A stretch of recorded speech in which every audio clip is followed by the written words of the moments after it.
The wait is finally over. Batman 3 Jokers has arrived. Written by Geoff Johns and art, coloring and cover by Jason Fabok and Brad Anderson. The revelation that began over 4 years ago is finally being explored. In Justice League number 50, Batman discovered the existence of 3 different Jokers, and no answers on whether they were 3 separate people following the same moniker, or the same person changing throughout the years were given. Until now. Warning, there's going to be spoilers. I'm going to be talking about it in its entirety, so you haven't read it yet, go read it, then come back here. So, the issue begins with 3 of the most important Joker victims, Batman, Batgirl, and Red Hood, all learning that the Joker has committed 3 different crimes in Gotham. But at the location of one of these crimes, Commissioner Gordon and the GCPD officers reveal that all these crimes were committed at the exact or close to the same time as one another. And throughout this book, I'm going to end this review. I'll refer to each Joker in this book as a different moniker, as they're named as the criminal, the comedian, and the clown. Continuing on, when one of the Jokerized victims is revealed to be alive and is taken for medical attention, Red Hood takes it upon himself to forcibly interrogate him on the Joker's location, with the Batman and Batgirl stopping him from almost killing the victim. Elsewhere, the Clown Joker arrives at a cabin in the woods, regrouping with the comedian and criminal Jokers, confirming there is indeed 3 different Jokers existing at the same time. Back to the Bat family, they follow a lead to the Gotham Aquarium where they discover the Joker is using it to house some of his chemicals, and are confronted by Gaggy, a Joker henchman or court jester as apparently the Joker called him, and members of the Joker's gang, who are all dispatched by the 3 Bat Vigilantes or the Jokerized Great White Shark that was there. However, the Clown Joker reveals himself and attacks the trio, but is knocked out himself. As Batman goes to help Gordon and the GCPD confront one of the other Jokers, Batgirl and Red Hood watch over the captured Clown Joker, who goads and intimidates Red Hood over the latter killing him and Jason's last moments prior to his death and what he had said to the Joker, resulting in Red Hood snapping and killing the Clown Joker, much to Batgirl's shock. Issue end. The story, I will give this a 5 out of 5. This was such an amazing start to the series. There has been so much anticipation to 3 Jokers that it absolutely delivered with its first issue. A great introduction to the plot and set up for the whole 3 Jokers mystery. Even though we know there is now, they've confirmed it, there is actually 3 Jokers, we still don't know how this came to be, how this exists. So you have the 3 Jokers. You have the criminal, who is based off the original Joker as how he first appeared, more of a criminal than a agent of chaos.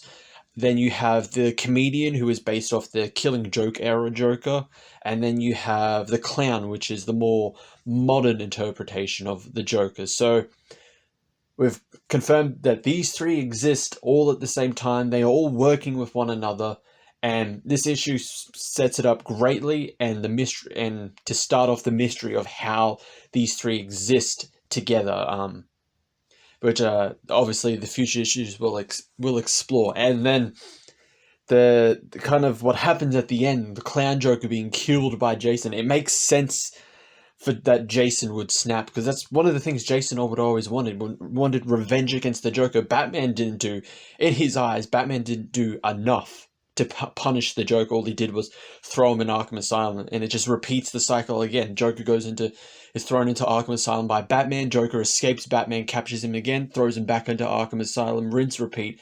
Jason wanted an end to that. Jason wanted revenge for the Joker killing him, so it makes sense that he would kill the Clown Joker, who says he is the one that is responsible for killing Jason.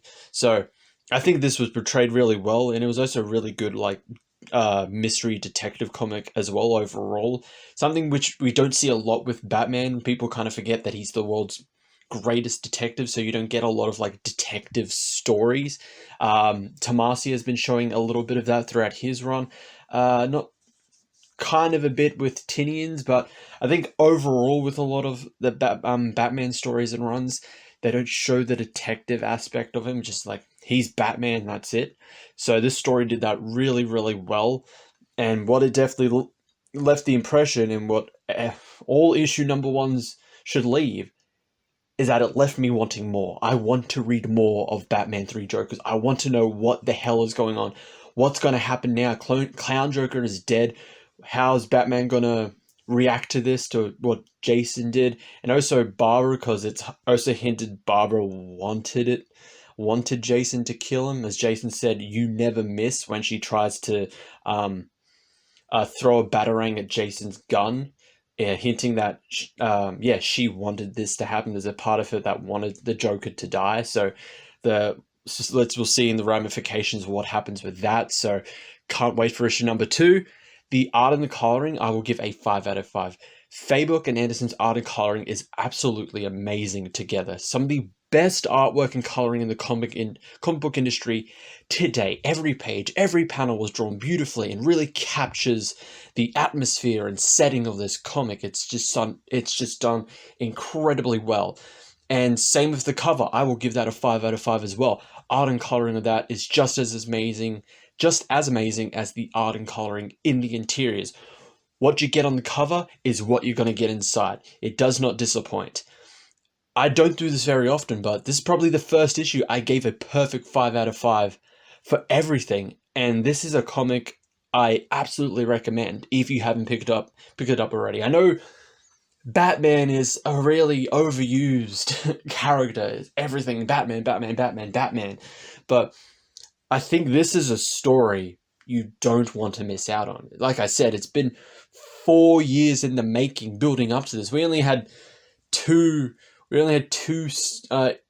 comics really touch upon this until nothing happened until we heard about there's going to be a 3 Jokers book, and then issue number 1 got an actual solicitation. Justice League number 50, where we discover the revelation, and then DC Rebirth number 1, where Batman is working on it just before he encounters Wally West. I think those were the only 2 issues that I recall that actually touched upon and started the 3 Jokers mystery. So that's something that, especially me, I've been wanting to know, like, what is it? Come on, Jeff, hurry up. And I know you want to mainly focus on films and TV, but can you fucking give us the story already? And now it's here, and I absolutely cannot wait for more. I'm definitely going to be absolutely reading the entirety of 3 Jokers. It's only 3 issues, so it's short. Mainly because there's more pages, so it costs a bit more than a standard comic, but I think it is absolutely worth the price. So that is it for my review of Batman 3 Jokers number 1. Thank you all for watching, and I'll see you all in the next one.